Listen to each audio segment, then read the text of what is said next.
Hey guys, and welcome to the Spencer Lodge podcast again. I've got my second edition with one of my favourite guests on the show, but before I tell you much about him, just get this cue music done and we'll carry on after that.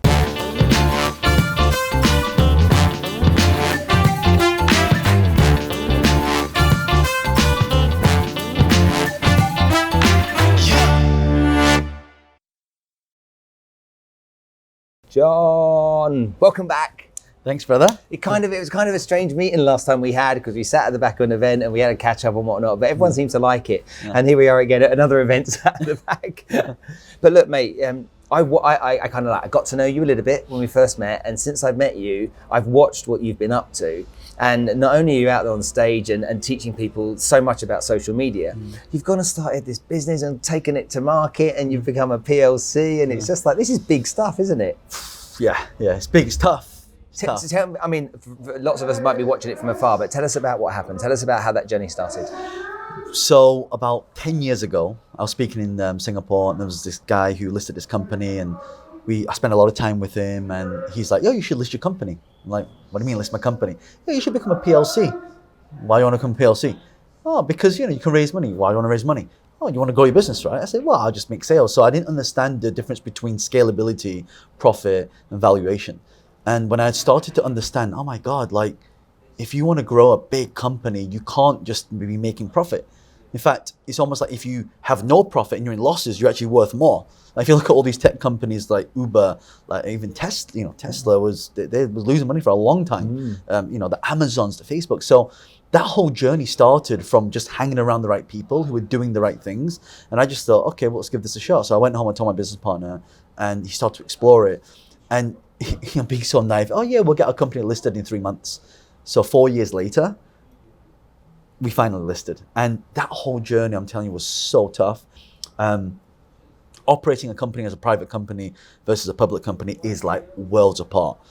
When most people have a private company, they'll fudge things, and when they're filing the taxes, saying they've earned this much profit. So you have to be fully transparent.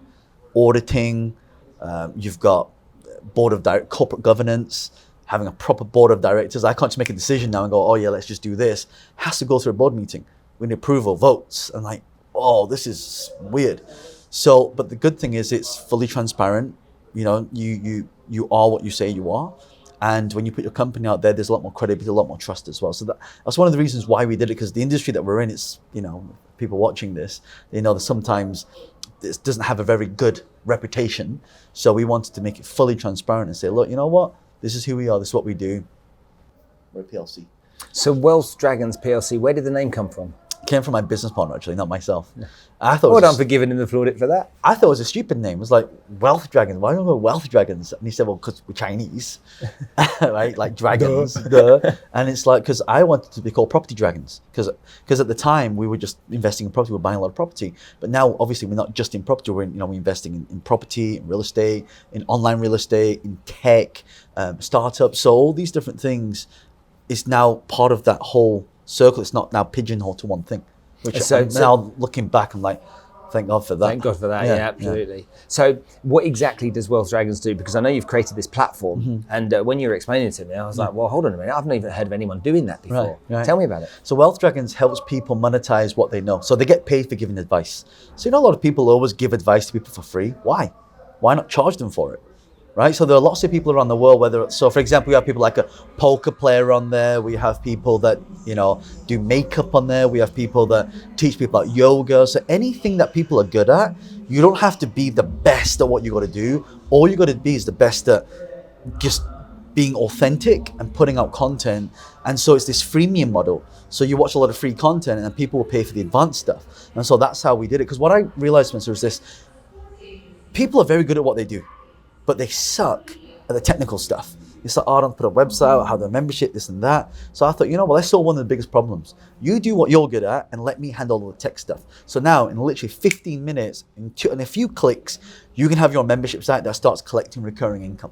That's what Wealth Dragons is. And how many people are out there doing that kind of stuff, which makes that kind of market applicable to your platform? Anyone who's on Instagram, anyone who's on Facebook, anyone who's on YouTube can actually do this. But the problem is they're not monetizing.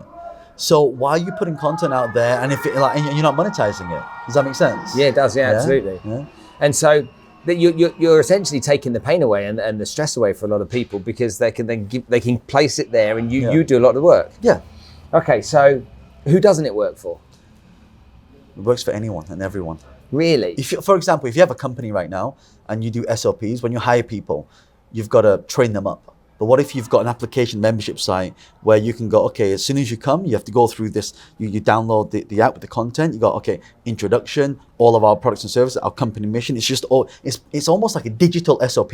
So if you're a company, that's how you can use it. If you have a business, then you can use that for training. If you don't have a business, then you can start taking your knowledge and monetizing your knowledge. Right? If you're a coach or a speaker, you're speaking on stage with 1,000 people. Doesn't it make sense to have all those people get a piece of your knowledge without you having to be there? I'm in talks right now with some big A-list celebrities, and so now they can create fan clubs off it, so where they can get exclusive. So imagine all their fans. I can't mention names, but imagine this person. Celebrity X. A-lister. I mean, like if I say the name, they'll know who it is.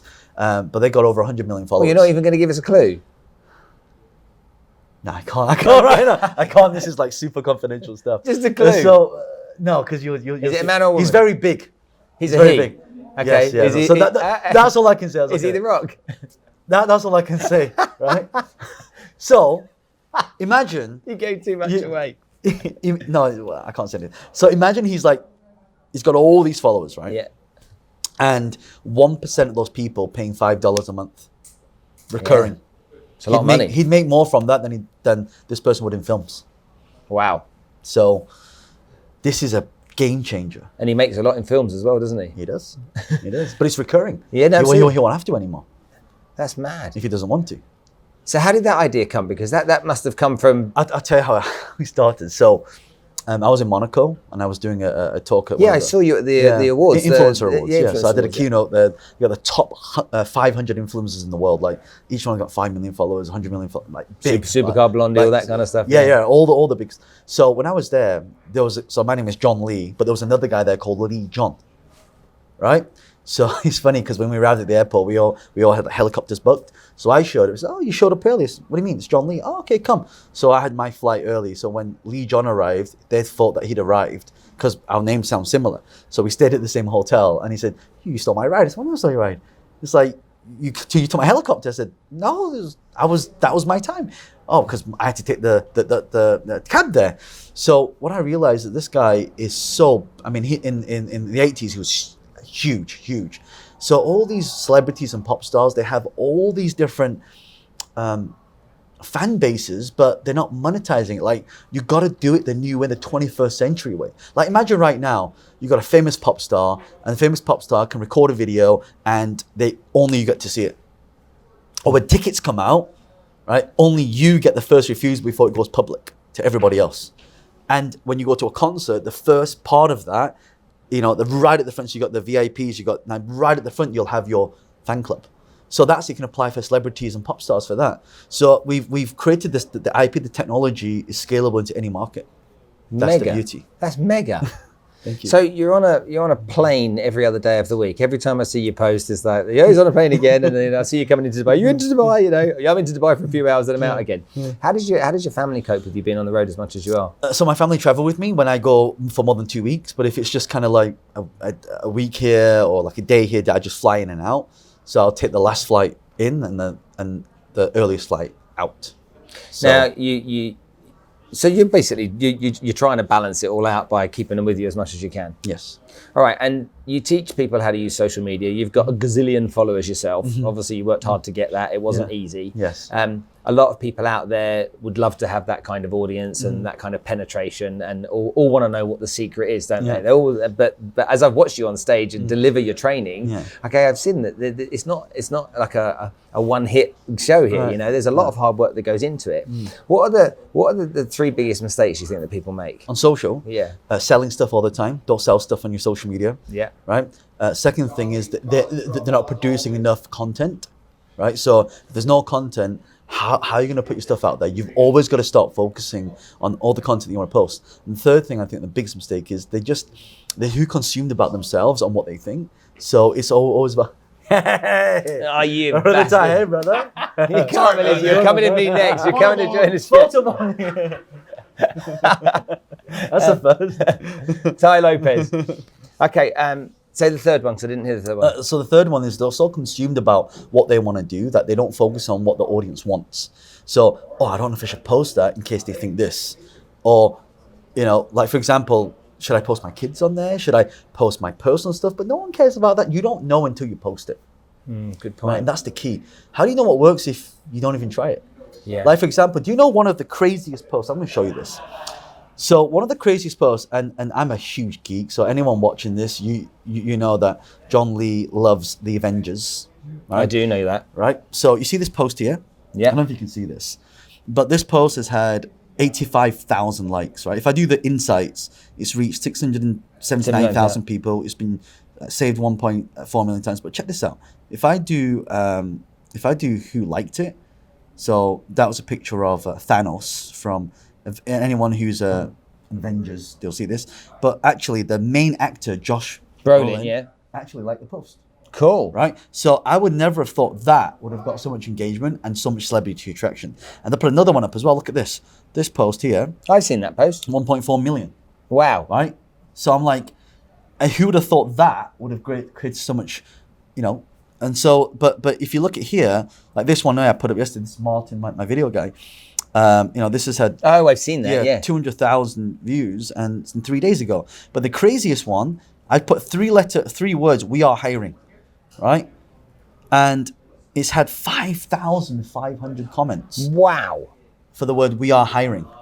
So who'd have thought that would have created so much content? Mega. Right? Yeah. You just don't know. So that's why when I always think of what to do, you don't know what to do. It's the market that controls what you do. Incredible. I think I just take that away like that, and I go and digest that and do something with it. How do people find out about getting their content onto Wealth Dragons? What do they have to do? Is it easier just contacting you and sending you stuff, or do they have to go through a process? Or? No, just go to memby.com. So www.membby.com.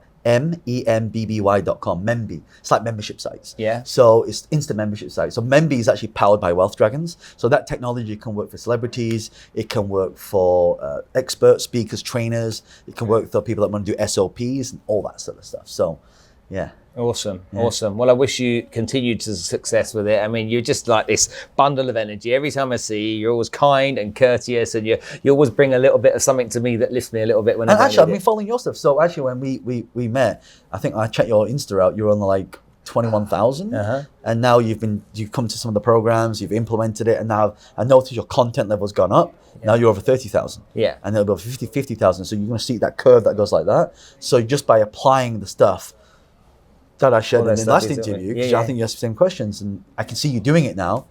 It's working. Yeah, it is working. I wish it would work quicker, but it's definitely working. No, it doesn't work like that. So what you do is, it's kind of like pop songs, right? You always get a hit. So you're putting out a lot of singles right now, but one day you're going to have a hit. Like I have one post that had like 44,000 shares. 44,000 people shared it. That's insane. And it gave me like 1 million followers. Right, a friend of mine, we were in Monaco actually. His name is Satif, and who was it who shared his post? I think it was The Rock. Will Smith shared one of his videos, and in a week he had 1.8 million followers. So he had a hit, but he's been putting out content a lot, and then bang, one hit just. So the goal is to put out as much content to get as many hits as possible, and that's what I do. So that's why I have a video guy following me around everywhere, literally. It's like, How many batteries have you gone through right now? It's the third battery has gone through right now. Actually, this is an interesting question before we finish. Having a guy following you around, okay, as much as it's great creating content, you're almost like you've got someone in your personal space for constantly. Yeah. Do you ever end up bickering and falling out with each other, or are you kind of like? Not yet.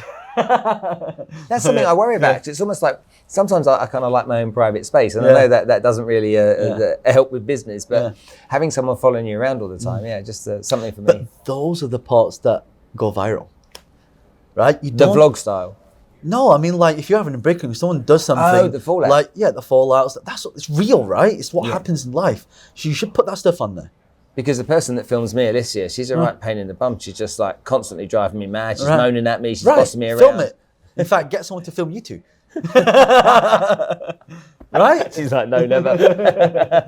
Would be good. Yeah. John, thank you so much for your time today, mate. Nice to see you. Okay, you're a star as always. Thank you. I appreciate it, man. Thank you.